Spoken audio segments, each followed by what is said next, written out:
ನಮಸ್ಕಾರ ಆತ್ಮೀಯ ವೀಕ್ಷಕರೇ, ನಾನು ಡಾಕ್ಟರ್ ಚಂದ್ರಶೇಖರ್ ಸರ್ಜಾ, ನಿಮ್ಮ ಲೈಫ್ ಸ್ಟೈಲ್ ಫಿಸಿಷಿಯನ್. ನಾವಿವತ್ತು ಇನ್ಸೋಮ್ನಿಯಾ ಬಗ್ಗೆ ಡಿಸ್ಕಸ್ ಮಾಡೋಣ. ಇನ್ಸೋಮ್ನಿಯಾ ಅಂದರೆ ನಿದ್ರಾಹೀನತೆ. ಸರಿಯಾದ ಸುಖವಾದ ಒಂದು ನಿದ್ರೆ ಯಾವ ಮನುಷ್ಯನಿಗೆ ಬೇಡ ಹೇಳಿ. ತಲೆಗೆ ದಿಂಬು ಕೊಟ್ಟ ತಕ್ಷಣ ನಿದ್ದೆ ಬಂದ್ಬಿಟ್ಟು ಬೆಳಿಗ್ಗೆ ಆರಾಮಾಗಿ ಫ್ರೆಶ್ ಆಗಿ ಎದ್ಬಿಟ್ರೆ ಅವನಕ್ಕಿಂತ ಸುಖಿಯಾದ ಮನುಷ್ಯ ಯಾರೂ ಇಲ್ಲ ಪ್ರಪಂಚದಲ್ಲಿ. ಆದರೆ ಸುಮಾರು ಜನಕ್ಕೆ ಈ ನಿದ್ರಾಹೀನತೆ ಸಮಸ್ಯೆ ಸುಮಾರು ಕಾಡುತ್ತೆ. ಕೆಲವರಿಗಂತೂ ಏನಂತ ಹೇಳಿದ್ರೆ ಮಲಗಿದ ತಕ್ಷಣ ನಿದ್ದೆ ಬರುತ್ತೆ, ಆದರೆ 1 ಅವರ್ 2 ಅವರ್ ಆದಮೇಲೆ ಎಚ್ಚರಿಕೆ ಆಗಿಬಿಡುತ್ತೆ. ಎಚ್ಚರಿಕೆ ಆಗಿಬಿಟ್ರೆ ಇಡೀ ರಾತ್ರಿ ಬೆಡ್ ಮೇಲೆ ಸರ್ಕಸ್ ಮಾಡ್ತಾ ಇರ್ತಾರೆ, ಬರಲ್ಲ ನಿದ್ದೆ ಅಂತ ಹೇಳ್ತಾರೆ. ಇನ್ನು ಕೆಲವರಂತೂ ಹೆಂಗೆ ಅಂತ ಹೇಳಿದ್ರೆ ನಿದ್ದೆ ಮಾಡ್ತಾರೆ, ಒಂದು ಸ್ವಲ್ಪ ಏನಾದ್ರು ವೇರಿಯೇಷನ್ಸ್ ಆಯಿತು, ಸ್ವಲ್ಪ ಟೈಮಲ್ಲಿ ವೇರಿಯೇಷನ್ಸ್ ಆಯಿತು ಅಂತ ಹೇಳಿದ ತಕ್ಷಣ ಒಂದ್ಸಲ ನಿದ್ದೆ ಬರ್ದಲೇ ಇದ್ರೆ ಇಡೀ ದಿನ ಬೆಳಿಗ್ಗೆ ತನಕ ಕಣ್ಣು ಬಿಡ್ಕೊಂಡೇ ಇರ್ತಾರೆ. ಅವರು ಯಾವುದೇ ಕಾರಣಕ್ಕೂ ಅವ್ರಿಗೆ ನಿದ್ದೆ ಬರಲ್ಲ ಅಂತವ್ರು ಇರ್ತಾರೆ. ಇನ್ನು ತುಂಬ ಕ್ರೋನಿಕ್ ಇನ್ಸೋಮ್ನಿಯಾ ಅಂತ ಹೇಳಿದ್ರೆ ಹೆಂಗೆ ಅಂತ ಹೇಳಿದ್ರೆ ಅವರಿಗೆ ವರ್ಷಗಟ್ಟಲೆ ಸರ್ ನಾನು ನಿದ್ದೆ ಮಾಡಿ ಕಣ್ಣು ಮುಚ್ಕೊಂಡು ಸುಮ್ಮನೆ ಇರ್ತೀನಿ ಬೆಡ್ ಮೇಲೆ, ನನಗೆ ಬರದೇ ಇಲ್ಲ ನಿದ್ದೆ, ಹಂಗೆ ಇದೀನಿ ನಾನು ಅಂತ ಹೇಳ್ತಾರೆ. ಅದು ನೋಡಿ, ಡೀಪ್ ಸ್ಲೀಪ್ ಇದೆಯೋ ಅಥವಾ ಸೌಂಡ್ ಸ್ಲೀಪ್ ಇದೆಯೋ, ಆನ್ ಸ್ಲೀಪ್ ಇದೆಯೋ, ಅವ್ರು ಹೇಳೋದು ನಿಜನ ಸುಳ್ಳು ನಾವಿಲ್ಲಿ ಹೇಳಲಿಕ್ಕೆ ಹೋಗಲ್ಲ. ಆದರೆ ವರ್ಷಗಟ್ಟಲೆಯಿಂದ ನಾನು ನಿದ್ದೆನೇ ಮಾಡೋಕ್ಕೆ ಹೋಗಿಲ್ಲ, ಮಾಡಿ ನಂಗೆ ವರ್ಷಗಟ್ಟಲೆ ಆಯಿತು ಅಂತ ಹೇಳೋರು ಕೂಡ ಸುಮಾರು ಜನ ಇದ್ದಾರೆ. ಇದೆಲ್ಲ ಕ್ರೋನಿಕ್ ಇನ್ಸೋಮ್ನಿಯಾ ಅಂತ ನಾವು ಹೇಳ್ತೀವಿ. ಇದಕ್ಕೆ ಸುಮಾರು ಕಾರಣಗಳಿದೆ ವೀಕ್ಷಕರು. ನೋಡಿ, ಸಣ್ಣ ವಯಸ್ಸಿನಲ್ಲಿ ಚೆನ್ನಾಗಿ ನಿದ್ದೆ ಬರ್ತಾ ಇರುತ್ತೆ, ಆದರೆ ವಯಸ್ಸಾಗ್ತಾ ಆಗ್ತಾ ಆಗ್ತಾ ನಿದ್ದೆ ಕಡಿಮೆ ಅಂತಾರೆ. ಕೆಲವರಿಗೆ ಉಲ್ಟಾ, ಆ್ಯಕ್ಚುಲಿ ಸಣ್ಣ ವಯಸ್ಸಿನಲ್ಲಿ ನಿದ್ದೆ ಬರಲ್ಲ, ವಯಸ್ಸಾಗ್ತಾ ಆಗ್ತಾ ನಿದ್ದೆ ಜಾಸ್ತಿ ಬರುತ್ತೆ. ಅದಕ್ಕೆ ಬೇರೆ ಕಾರಣಗಳಿರ್ಬೋದು. ವೀಕ್ಷಕರೇ, ಒಬ್ಬ ಮನುಷ್ಯ ತನ್ನ ಜೀವನದಲ್ಲಿ ಸಾಧನೆಯನ್ನು ಮಾಡಬೇಕು, ಸರಿಯಾಗಿರಬೇಕು ಅಂತ ಹೇಳಿದ್ರೆ ಅವನು ದೇಹದ ಪ್ರೊಡಕ್ಟಿವಿಟಿ ಚೆನ್ನಾಗಿರಬೇಕು, ಅವನು ಒಂದು ಕೆಲಸ ಮಾಡೋದ್ರಲ್ಲಿ ಒಂದು ಫೋಕಸ್ ಇರಬೇಕು ಅಂತ ಹೇಳಿದ್ರೆ ಈ ನಿದ್ರೆ ತುಂಬ ಅವಶ್ಯಕ. ಪ್ರತಿಯೊಂದಕ್ಕೂ ಒಂದು ಕ್ಲಾಕ್ ಸೆಟ್ ಆದಂಗೆ ನಮ್ಮ ದೇಹದಲ್ಲೂ ಒಂದು ಕ್ಲಾಕ್ ಅಂತ ಇರುತ್ತೆ. ಆ ಕ್ಲಾಕು ಸರಿಯಾಗಿ ಕೆಲಸ ಮಾಡಿದ್ರೆ ಮಾತ್ರ ಈ ನಿದ್ದೆ ಮತ್ತು ಎಚ್ಚರಿಕೆ ಇರುವಂಥ ಒಂದು ಸಮಯ ಸರಿಯಾಗಿರುತ್ತೆ. ನೋಡಿ, ಸುಮಾರು ಶಾಸ್ತ್ರಗಳಲ್ಲಿ ಸುಮಾರು ಥರ ನಿದ್ದೆ ಬಗ್ಗೆ ನಾವು ಬಣ್ಣನೆ ನೀಡಿದ್ದೀವಿ. ಆದರೆ ನಾನಿವತ್ತು ಒಂದು ವೈಜ್ಞಾನಿಕ ವಿಶ್ಲೇಷಣೆಯೊಂದಿಗೆ ನಿಮ್ಮ ಮುಂದೆ ಬಂದಿದ್ದೀನಿ. ನೋಡಿ, ನಿದ್ರಾಹೀನತೆಗೆ ಸುಮಾರು ಕಾರಣಗಳಿದೆ. ಅದರಲ್ಲಿ ಮೊದಲು ನಾವು ಕಾರಣಗಳನ್ನು ತಿಳ್ಕೊಳ್ಳೋಣ. ಮೊದಲನೇ ಕಾರಣ ಅಂತ ಹೇಳಿದ್ರೆ ಸ್ಟ್ರೆಸ್, ಚಿಂತೆ, ಟೆನ್ಷನ್. ಮನೆ ಟೆನ್ಷನ್ ಇರ್ಬೋದು, ಗಂಡ ಹೆಂಡತಿ ಪ್ರಾಬ್ಲಮ್ ಇರ್ಬೋದು, ಮಕ್ಕಳ ಪ್ರಾಬ್ಲಮ್ ಇರ್ಬೋದು, ವರ್ಕಲ್ಲಿ ಬಾಸ್ ಪ್ರಾಬ್ಲಮ್ ಇರ್ಬೋದು, ಅಥವಾ ಇನ್ನು ಬೇರೆ ಥರ ಕಾಟ ಇರ್ಬೋದು, ಅಥವಾ ನಾವೇನೋ ಒಂದು ಕೆಲಸ ಮಾಡಿಬಿಡ್ಬೇಕು, ಆದಷ್ಟು ಬೇಗ ಮಾಡಿಬಿಡ್ಬೇಕು, ಈ ಕೆಲಸಗಳು ಆಗ್ತಾ ಇಲ್ಲ ಅಂತ ಒಂದು ಸ್ಟ್ರೆಸ್ಸು, ಆದಷ್ಟು ಬೇಗ ಸಡನ್ನಾಗಿ ನಾನು ಲೈಫಲ್ಲಿ ಮುಂದುವರೆದು ಬಿಡಬೇಕು, ನಾನು ನಾಳೆನೇ ಅಚೀವ್ ಮಾಡಿಬಿಡ್ಬೇಕು, ಅದು ಇದನ್ನು ಸಂಪಾದನೆ ಮಾಡಿಬಿಡ್ಬೇಕು, 2 ಸೈಟ್ ಮಾಡಿಬಿಡ್ಬೇಕು, ತುಂಬ ಹರಿನೆಸ್, ತುಂಬ ಸ್ಟ್ರೆಸ್ ತಗೊಳ್ಳೋವಂಥದ್ದು. ಎಲ್ಲದಕ್ಕೂ ಆದಷ್ಟು ಬೇಗ ಆಗಿಬಿಡ್ಬೇಕು, ಇವತ್ತಾಗಬೇಕು, ಇವತ್ತೇ ಆಗಿಬಿಡ್ಬೇಕು ಕೆಲಸ. ಇಂಥವರಿಗೆ ಈ ನಿದ್ರಾಹೀನತೆ ಸಮಸ್ಯೆ ಜಾಸ್ತಿ. ಈ ಥರ ಪ್ರಾಬ್ಲಮ್ ಇದ್ದವರಿಗೆ ಈ ಸ್ಟ್ರೆಸ್ನ ತುಂಬ ಅವಶ್ಯಕತೆ ಇಲ್ದಲೇ ಇರುವಂಥ ಸ್ಟ್ರೆಸ್ನ ತಗೊಳ್ಳೋವಂಥದ್ದೇ ಒಂದು ನಿದ್ರಾಹೀನತೆಯ ಸಮಸ್ಯೆಗೆ ಒಂದು ಮುಖ್ಯವಾದ ಕಾರಣ. ಎರಡನೇ ಮುಖ್ಯ ಕಾರಣ ಇದು ಸೈಕಲಾಜಿಕಲ್. ಆದರೆ ಇನ್ನು ಕೆಲವು ಪ್ಯಾಥಾಲಜಿಕಲ್ ಆಗಿರುತ್ತೆ, ನಮ್ಮ ದೇಹದಲ್ಲಿ ಇರುವಂಥ ಪ್ರಾಬ್ಲಮ್ಸ್ ಇಂದ ಆಗಿರುತ್ತೆ. ಕೆಲವರಿಗೆ ಸೈನಸ್ ಪ್ರಾಬ್ಲಮ್ಸ್ ಇರ್ಬೋದು, ಕೆಲವರಿಗೆ ಥೈರಾಯ್ಡ್ ಪ್ರಾಬ್ಲಮ್ಸ್ ಇರ್ಬೋದು, ಸರಿಯಾಗಿ ಉಸಿರಾಡೋಕ್ಕಾಗಲ್ಲ. ಸೈನಸ್ ಪ್ರಾಬ್ಲಮ್ಸ್ ಇದ್ದವರಿಗೆ ರಾತ್ರಿ ಹೊತ್ತು ಮಲಗಿದ ತಕ್ಷಣ ಮೂಗು ಕಟ್ಟದಂಗೆ ಆಗುತ್ತೆ, ಚೋಕಿಂಗ್ ಆಗುತ್ತೆ, ಉಸಿರು ಕಟ್ಟದಂಗೆ ಆಗುತ್ತೆ, ಎದ್ದು ಬಿಡ್ತಾರೆ. ಸೊ ಈ ಒಂದು ಸಮಸ್ಯೆ ಇದ್ದಲ್ಲೂ ಕೂಡ ಸೈನಸ್ ಪ್ರಾಬ್ಲಮ್ ಸ್ಲೀಪ್ ಆಪ್ನಿಯಾ ಅಂತ ಹೇಳ್ತೀವಿ. ಇವರಲ್ಲಿ ಏನಂದರೆ ಹೆಚ್ಚು ಕಾರ್ಬನ್ ಡೈಆಕ್ಸೈಡ್ ನಮ್ಮ ದೇಹದಲ್ಲಿ ಹೋಗ್ತಾ ಇರುತ್ತೆ, ಆಕ್ಸಿಜನ್ನ ಪ್ರಮಾಣ ಕಡಿಮೆ ಆಗುತ್ತೆ, ಸಡನ್ನಾಗಿ ಎಚ್ಚರಿಕೆ ಆಗಿಬಿಡುತ್ತೆ, ಇದರಿಂದಾಗಿ ನಿದ್ದೆ ಬರಲ್ಲ ಅಂತ ಹೇಳ್ತಾರೆ. ಇನ್ನು ಕೆಲವರು ಭುಜದ ನೋವೋ, ಸೊಂಟ ನೋವು, ಆ ನೋವು ಈ ನೋವಿಂದ ಬರೋದು ಇನ್ಸೋಮ್ನಿಯಾ, ಅದು ಓಕೆ.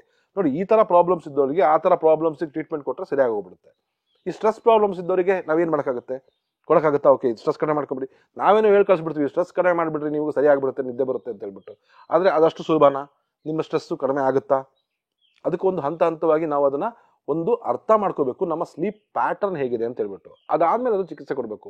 ನಾನು ಈ ಚಿಕಿತ್ಸೆಗೆ ಹೋಗೋಕ್ಕಿಂತ ಮುಂಚೆ ಈ ಸರಿಯಾಗಿ ನಿದ್ದೆ ಒಂದು ಮನುಷ್ಯನಿಗೆ ಬರ್ದಲೇ ಇದ್ದರೆ ಏನೇನು ಪ್ರಾಬ್ಲಮ್ ಆಗುತ್ತೆ ಅನ್ನೋದ್ರ ಬಗ್ಗೆ ಮಾತಾಡ್ತೀನಿ. ನೋಡಿ ವೀಕ್ಷಕರೇ, ಸಾಧಾರಣ ಒಬ್ಬ ಮನುಷ್ಯನಿಗೆ ಒಂದು ವಯಸ್ಸಿನ ಪ್ರಕಾರ ಹೇಳಿದ್ರೆ ಒಂದು ಮಧ್ಯ ವಯಸ್ಕರಿಗೆ, ಒಂದು 40-45ನೇ ವಯಸ್ಕರಿಗೆ ಹೆಚ್ಚು ಕಡಿಮೆ ಅಂತ ಹೇಳಿದ್ರೆ ದಿನಕ್ಕೆ ಒಂದು 5 ರಿಂದ 7 ಗಂಟೆ ತನಕ ಒಂದು ಸ್ಲೀಪ್ ನಾರ್ಮಲಿ. ಅದು ತುಂಬ ಸೌಂಡ್ ಸ್ಲೀಪ್ ಆದರೆ 5 ರಿಂದ 6 ಗಂಟೆ ಸಾಕು. ಆಗಾಗ ಡಿಸ್ಟರ್ಬ್ ಆಗ್ತಾ ಇದೆ, ಮಧ್ಯ ಒಂದು 2 ಸಲ ಎದ್ದೋಗಿ ಬರ್ತೀನಿ, ಮತ್ತೆ ಮಲ್ಕೊಳ್ತೀನಿ, ಮತ್ತೆ ನಿದ್ದೆ ಬರುತ್ತೆ, ಆಮೇಲೆ ನಾನು ಸ್ವಲ್ಪ ಬೆಳಿಗ್ಗೆ ಎದ್ದಾಗ ಫ್ರೆಶ್ ಆಗಿರ್ತೀನಿ, ನಾನು ಕೆಲಸ ಮಾಡೋಕ್ಕೆ ಆಕ್ಟಿವ್ ಆಗಿರ್ತೀನಿ ಅಂದರೆ ಇದು ನಿಮ್ಮ ನಾರ್ಮಲ್ ಸೌಂಡ್ ಪ್ರಕ್ರಿಯೆ. ಕೆಲವರಿಗೆ ಏನಂತ ಹೇಳಿದ್ರೆ ಇದರಲ್ಲಿ ವೇರಿಯೇಷನ್ಸ್ ಆಗುತ್ತೆ, ಕೆಲವರಿಗೆ ಸ್ವಲ್ಪ ಡಿಸ್ಟರ್ಬೆನ್ಸ್ ಇರುತ್ತೆ, ಸ್ವಲ್ಪ ಆಗಲ್ಲ. ನೋಡಿ, ಕಂಟಿನ್ಯೂಸ್ ಆಗಿ ಸ್ಲೀಪ್ ಡಿಪ್ರವೇಷನ್ ಆದಲ್ಲಿ ಸುಮಾರು ಪ್ರಾಬ್ಲಮ್ಸ್ ನಮ್ಮ ದೇಹಕ್ಕಾಗುತ್ತೆ. ಅದರಲ್ಲಿ ಮೊದಲನೇದು ಅಂತ ಹೇಳಿದ್ರೆ lack of concentration and focus. ನಮ್ಮ ಮೆಮೊರಿ ಪವರ್ ಅಂದರೆ ನಮ್ಮ ಬುದ್ಧಿಶಕ್ತಿ ಇರ್ಬೋದು, ನಮ್ಮ ಪರ್ಫಾರ್ಮೆನ್ಸ್ ಇರ್ಬೋದು, ನಾವು ಯಾವುದೋ ಒಂದು ವಿಷಯವನ್ನು ಗ್ರಹಿಸೋದು ನಮ್ಮ ಕೆಲಸದಲ್ಲೇ ಆಗಿರ್ಬೋದು, ಅಥವಾ ಓದ್ತಿರೋ ವಿದ್ಯಾರ್ಥಿಗಳಿಗೆ ಅವರ ಸ್ಟಡೀಸ್ನಲ್ಲೇ ಆಗಿರ್ಬೋದು, ಅಲ್ಲಿ ಹಿನ್ನಡೆಯನ್ನು ಅನುಭವಿಸ್ತಾ ಹೋಗ್ತಾರೆ. ಅವರು ಸರಿಯಾಗಿ ಒಂದು ಕಾನ್ಸಂಟ್ರೇಷನ್ ಫೋಕಸ್ ಮಾಡೋಕ್ಕಾಗಲ್ಲ. ಯಾಕಂದರೆ ಬ್ರೈನಿಗೆ ಬೇಕಾದಂಥ ಒಂದು ರೆಸ್ಟ್ ಸಿಕ್ಕಿದಾಗಲೇ ನಮ್ಮ ದೇಹ ರಿಜುವಿನೇಟ್ ಆಗೋದು. ಒಂದು ಆಟೋಫೇಜಿ ಬಗ್ಗೆ ನಾನು ಇಲ್ಲಿ ಹೇಳಬೇಕು. ಆಟೋಫೇಜಿ ಅಂತ ಹೇಳಿದ್ರೆ ನಮ್ಮ ದೇಹ ತನ್ನನ್ನು ತಾನೇ ರಿಪೇರಿ ಮಾಡ್ಕೊಳ್ಳೋವಂಥ ಒಂದು ಕೆಲಸಕ್ಕೆ ನಾವು ಆಟೋಫೇಜಿ ಅಂತ ಹೇಳ್ತೀವಿ. ಅಂದರೆ ಸೆಲ್ಫ್ ಹೀಲಿಂಗ್ ಮೆಕ್ಯಾನಿಸಮ್.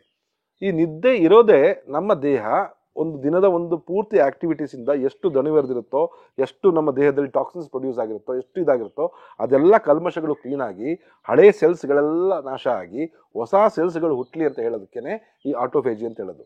ಈ ಆಟೋಫೇಜಿ ಇರಬೇಕು ಅಂದರೆ ಸರಿಯಾದ ಒಂದು 8 hours ಸ್ಲೀಪ್ ಇದ್ದರೆ ಮಾತ್ರ ಈ ಆಟೋಫೇಜಿ ಮೆಕ್ಯಾನಿಸಮ್ ಟ್ರಿಗರ್ ಆಗುತ್ತೆ. ಇಲ್ದಲೇ ಇದ್ದಲ್ಲಿ ಈ ಆಟೋಫೇಜಿ ಮೆಕ್ಯಾನಿಸಮ್ ಕಟ್ಟಾಗಿ ಹೋಗುತ್ತೆ, ಆಗಲ್ಲ ಅಂತ ಸೈಂಟಿಫಿಕಲಿ ಪ್ರೂವ್ ಆಗಿದೆ. ಆ್ಯಂಡ್ ಅದಕ್ಕೆ ನೋಬೆಲ್ ಪ್ರಶಸ್ತಿ ಕೂಡ ಬಂದಿದೆ.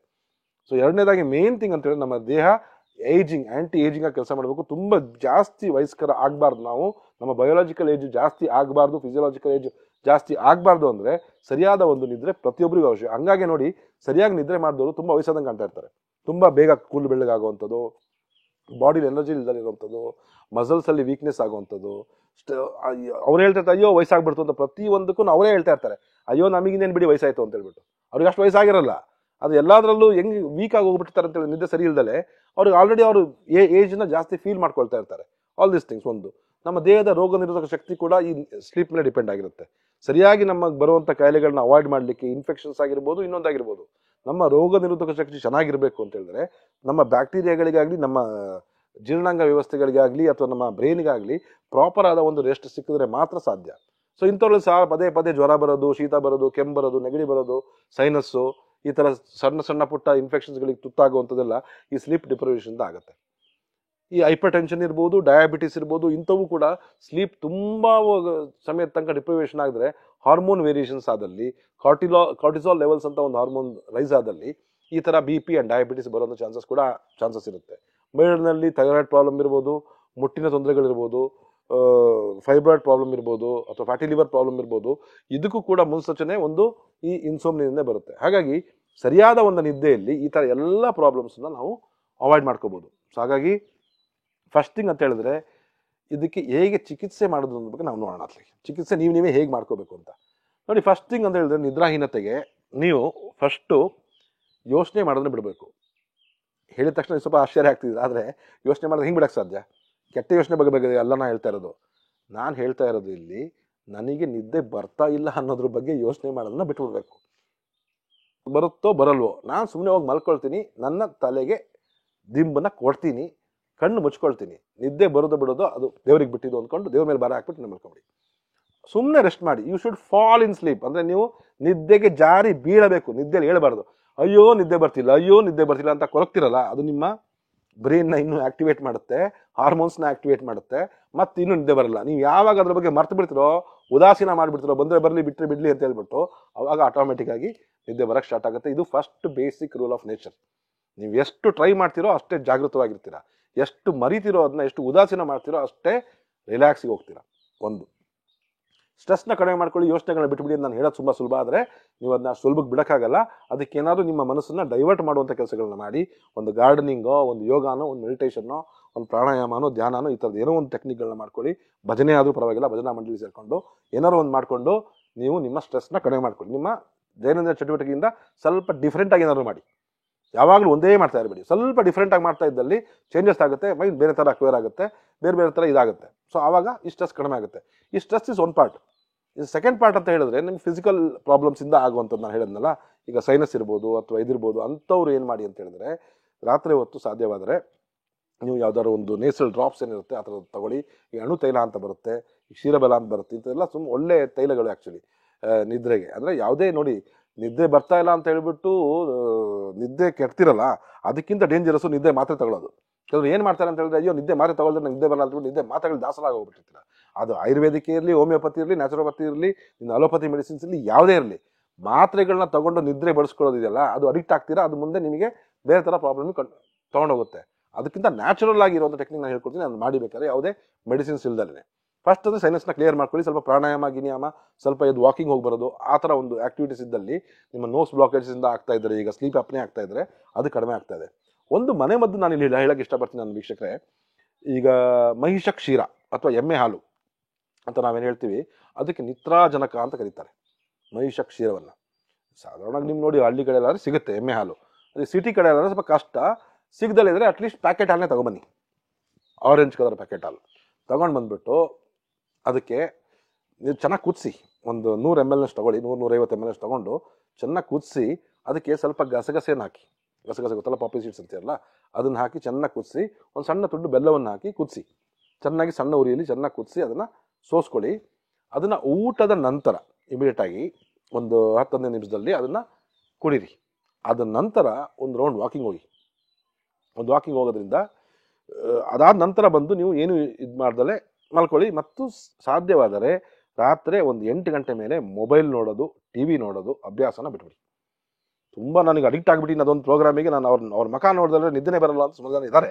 ಬಟ್ ಅಂಥವ್ರಾದರೆ ಸ್ವಲ್ಪ ವೇರಿಯೇಷನ್ಸ್ ಮಾಡ್ಕೊಳ್ಳಿ. ಆದರೆ ಬ್ಲೂ ಸ್ಕ್ರೀನ್ಸ್ನ, ಇರಿಡೇಷನ್ಸ್ನ ಸ್ವಲ್ಪ ಅವಾಯ್ಡ್ ಮಾಡಿ. ಯಾಕಂದರೆ ನಿದ್ದೆ ಬರ್ದಲ್ಲಿರೋ ಏನಾಗ್ತಾರೆ ಅಂತೇಳಿ ರಾತ್ರಿ ಇಡೀ ಮೊಬೈಲ್ ನೋಡೋ ಅಂತ ಇದು ಬಂದುಬಿಟ್ಟಿರುತ್ತೆ ಅವ್ರಿಗೆ. ಅದಕ್ಕೆ ಅವಾಗೇನು ನಿದ್ದೆ ಇಲ್ಲ ಅಂತ ಅಡಿಕ್ಷನ್ಗಿಂತ ಅವರಿಗೆ ಮೊಬೈಲ್ ಅಡಿಕ್ಷನ್ನು, ಟಿ ವಿ ಅಡಿಕ್ಷನ್ ಜಾಸ್ತಿ ಆಗಿಬಿಟ್ಟು ಅದನ್ನು ನೋಡೋಕ್ಕೋಸ್ಕರ ನಿದ್ದೆ ಬರ್ತಾ ಇರಲ್ಲ. ಸೊ ಆ ಥರ ಅಭ್ಯಾಸಗಳ ಫಸ್ಟ್ ಬಿಡಿ. ಸೊ ಇದೊಂದು ಹಾಲನ್ನ ಕುಡಿದು ಒಂದು ವಾಕಿಂಗ್ ಹೋಗಿ ಬಂದುಬಿಟ್ಟು ಏನೂ ಇಲ್ದರೆ ಸುಮ್ಮನೆ ಏನೊಂದು ಧ್ಯಾನನೋ ಒಂದು ಪ್ರಾಣಾಯಾಮನೋ ಮಾಡಿಕೊಂಡು ಯಾವುದೋ ಒಂದು ಬುಕ್ಕೋ, so one of the best technique, ಯಾವುದೋ ಒಂದು ಗ್ರಂಥನೋ ಯಾವುದೋ ಒಂದು ಬುಕ್ನೋ, ತುಂಬ ಬೋರಿಂಗ್ ಆಗಿರೋದೇ ಓದಿ, ತೊಂದರೆ ಇಲ್ಲ, ಬೋರಿಂಗ್ ಆದಷ್ಟು ನಿದ್ದೆ ಬರುತ್ತೆ. ಸೊ ಹಾಗಾಗಿ ಅದನ್ನು ಓದ್ಕೊಂಡು ಅದಾದ ನಂತರ ಮಲ್ಕೊಳ್ಳೋಕೆ ಟ್ರೈ ಮಾಡಿ. ಖಂಡಿತವಾಗ್ಲೂ ನಿದ್ದೆ ಬರೋಕ್ಕೆ ಸ್ಟಾರ್ಟ್ ಆಗುತ್ತೆ. ನೋಡಿ, ನಿದ್ರಾಹೀನತೆ ಸಮಸ್ಯೆ ತುಂಬ ಇದೆ. ನಿದ್ರೆ ನಿಮಗೆ ಸಿಂಪಲ್ ಸ್ಟ್ರೆಸ್ಸಿಂದ ಬರ್ತಲೇ ಇರ್ಬೋದು ಅಥವಾ ಬೇರೆ ಥರದಿಂದ ಇರ್ಬೋದು, ಅದನ್ನೆಲ್ಲ ಸಾಲ್ವ್ ಮಾಡ್ತಾ ಕೂರೋಕ್ಕಾಗಲ್ಲ. ಆದರೆ ನೀವು ಸ್ವಲ್ಪ ಈ ಥರ ಬದಲಾವಣೆಗಳು ತಂದಲ್ಲಿ ಖಂಡಿತವಾಗ್ಲೂ ನಿದ್ದೆ ಚೆನ್ನಾಗಿ ಬರುತ್ತೆ. ಇನ್ನು ಬೇರೆ ಬೇರೆ ಟೆಕ್ನಿಕ್ ಇದೆ, ಲೈಕ್ ಆಕ್ಯುಪ್ರೆಷರ್ ಇರ್ಬೋದು, ಆಕ್ಯುಪಂಕ್ಚರ್ ಇರ್ಬೋದು. ನಿದ್ರಾಹೀನತೆಗೆ WHO ರೆಕಮೆಂಡೆಡ್ ಸುಮಾರು ಹೈಯರ್ ಟ್ರೀಟ್ಮೆಂಟ್ಸ್ ಇರುತ್ತೆ. ಸ್ವಲ್ಪ ಟೆಸ್ಟ್ಗಳು ಇರ್ತವೆ.